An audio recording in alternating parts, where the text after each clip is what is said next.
In this video, I'm going to talk about the gray zone.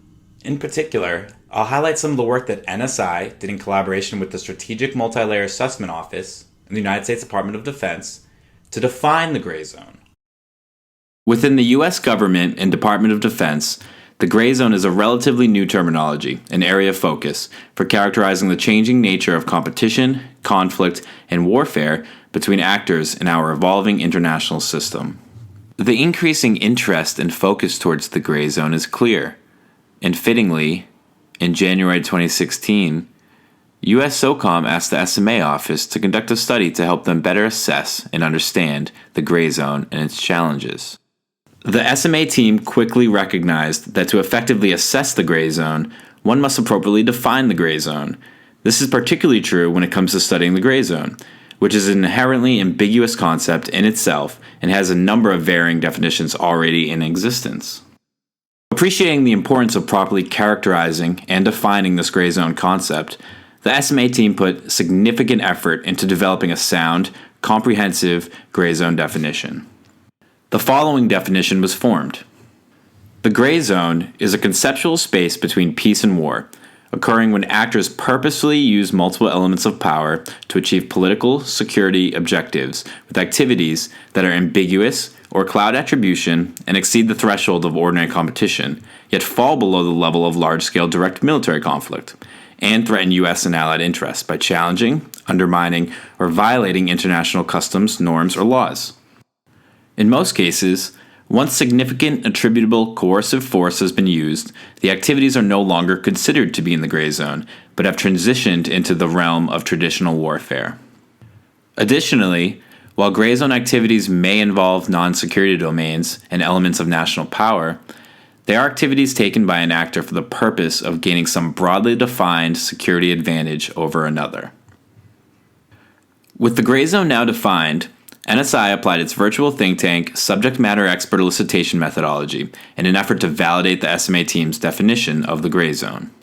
As part of the virtual think tank effort, NSI interviewed leading gray zone experts about the characterization and conditions of the gray zone, with particular attention put on having the experts assess the SMA team's gray zone definition.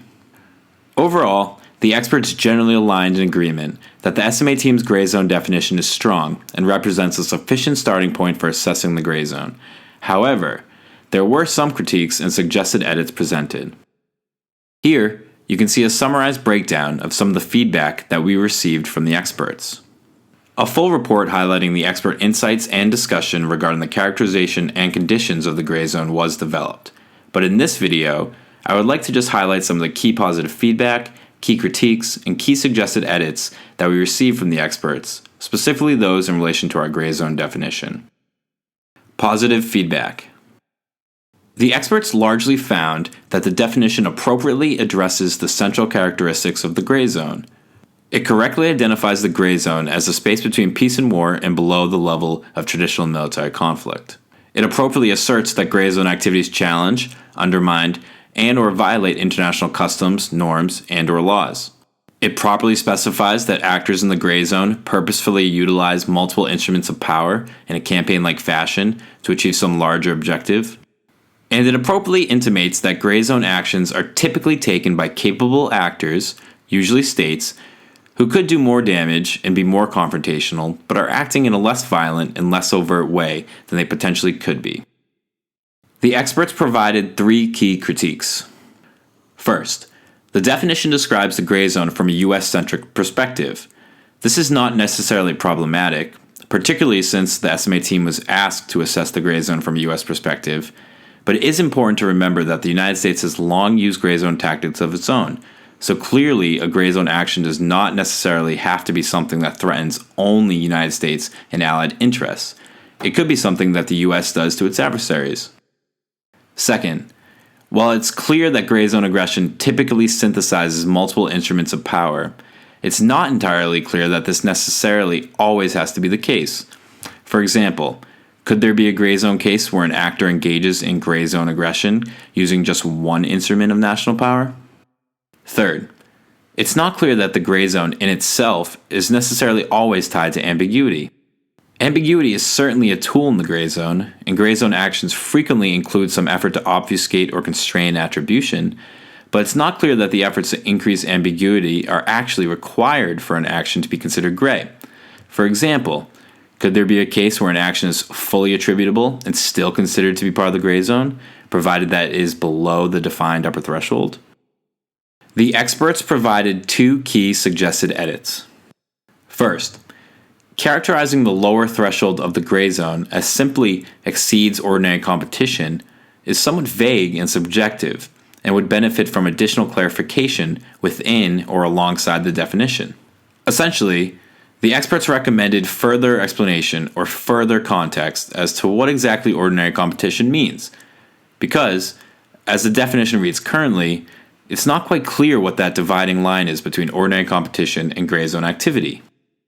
Second, the experts noted that an important aspect of gray zone aggression is that an adversary first identifies where it thinks the United States' upper threshold is, and then intentionally utilizes actions that remain below that threshold.